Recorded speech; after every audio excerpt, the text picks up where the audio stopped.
ಎಲ್ರಿಗೂ ನಮಸ್ಕಾರ. ಇನ್ಫೋಸ್ಟ್ರೀಮ್ ಯೂಟ್ಯೂಬ್ ಚಾನಲ್ಗೆ ಎಲ್ರಿಗೂ ಸ್ವಾಗತ.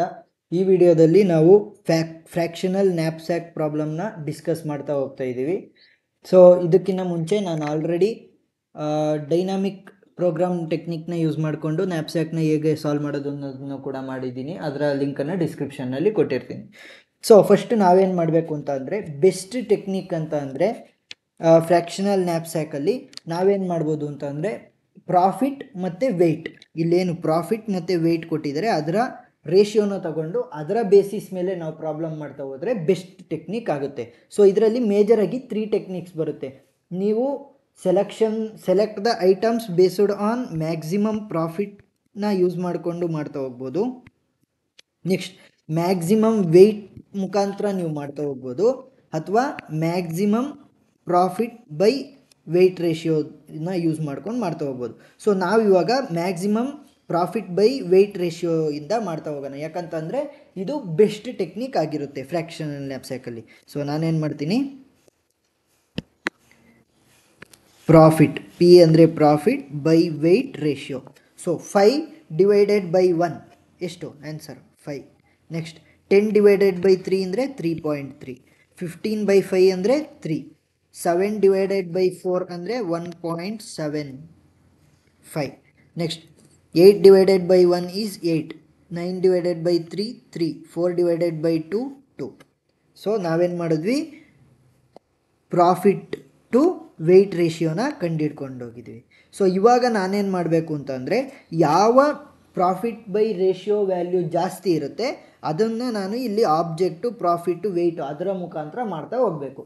ಸೊ ಫಸ್ಟ್ ನಾವು ನೋಡ್ತಾ ಹೋದಾಗ ಈ ಪ್ರಾಫಿಟ್ ಬೈ ವೆಯ್ಟ್ ರೇಷಿಯೋಲ್ಲಿ ಜಾಸ್ತಿ ಇರೋದು ಯಾವುದು, 8. ಫಸ್ಟ್ ಇರೋದು ಯಾವುದು 8.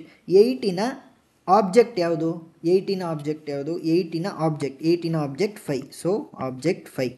ನೆಕ್ಸ್ಟ್ 8ನ ಪ್ರಾಫಿಟ್ ಏನು, 8. ನೆಕ್ಸ್ಟ್ ವೆಯ್ಟ್ ಎಷ್ಟು, 1. ಸೊ ನಮಗೆ ಟೋಟಲ್ ಮ್ಯಾಕ್ಸಿಮಮ್ ವೆಯ್ಟ್ 15 ಅಂತ ಕೊಟ್ಟಿದ್ದಾರೆ. ಸೊ ನಾನೇನು ಮಾಡ್ತೀನಿ, 15 ಮತ್ತು ನಮ್ಮ ಹತ್ರ ಇವಾಗ ಬಂದಿರೋ weight 1. So which is equal to 14.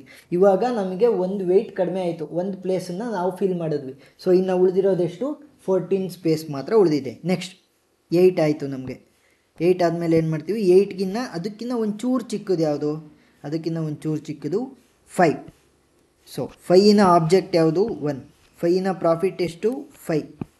Next 5ನ weight ಏನು, 1. ಸೊ ಉಳಿದಿರುವಂಥ 14ನಲ್ಲಿ 1ಅನ್ನು ಮೈನಸ್ ಮಾಡ್ತೀನಿ. 14 ಮೈನಸ್ 1 ಏನು, 13.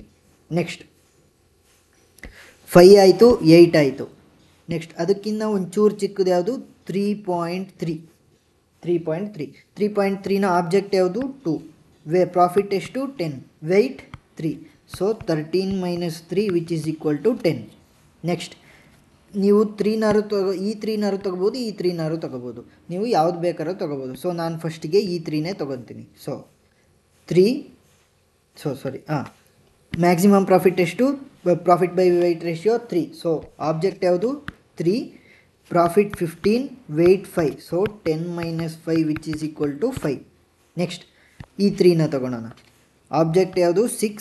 Profit 9, weight 3. So 5 minus 3 which is equal to 2. Next 7. ಇನ್ನು ಉಳಿದಿರುವಂಥದ್ದು ಯಾವುದು, ಇದು. ಸೊ ಇದರ ವ್ಯಾಲ್ಯೂ ಏನು, object is 7. Profit is 4. Next weight ಎಷ್ಟು, 2. ಸೊ ಟೋಟಲ್ ಏನಾಯಿತು, 2 minus 2 which is equal to 0. So full satisfy ಆಯಿತು. ಇವಾಗ ಏನು ಮಾಡಬೇಕು ಅಂತ ಅಂದರೆ, ಮ್ಯಾಕ್ಸಿಮಮ್ ಪ್ರಾಫಿಟ್ನ ನಾವು ಕಂಡುಹಿಡಿಬೇಕು. ಸೊ ಮ್ಯಾಕ್ಸಿಮಮ್ ಪ್ರಾಫಿಟ್ ಎಷ್ಟು, 8 plus 5 plus 10 plus 15 plus 9 plus 4. Total ಎಷ್ಟು ಬರುತ್ತೆ, 51. ಸೊ ನಾವು ಮ್ಯಾಕ್ಸಿಮಮ್ ಪ್ರಾಫಿಟ್ನ ನಾವು ಇಲ್ಲಿ ಫ್ರ್ಯಾಕ್ಷನಲ್ ನ್ಯಾಪ್ಸ್ಯಾಕಲ್ಲಿ ಕಂಡುಹಿಡಿತಾ ಹೋಗಬೇಕಾಗುತ್ತೆ. ಸೊ ಅರ್ಥ ಆಗಿದೆ ಅಂತ ಅಂದ್ಕೊತೀನಿ. ಏನಾದರೂ ಡೌಟ್ ಇದ್ದರೆ ಕಮೆಂಟ್ ಸೆಕ್ಷನ್ನಲ್ಲಿ ತಿಳಿಸಿ. Thank you.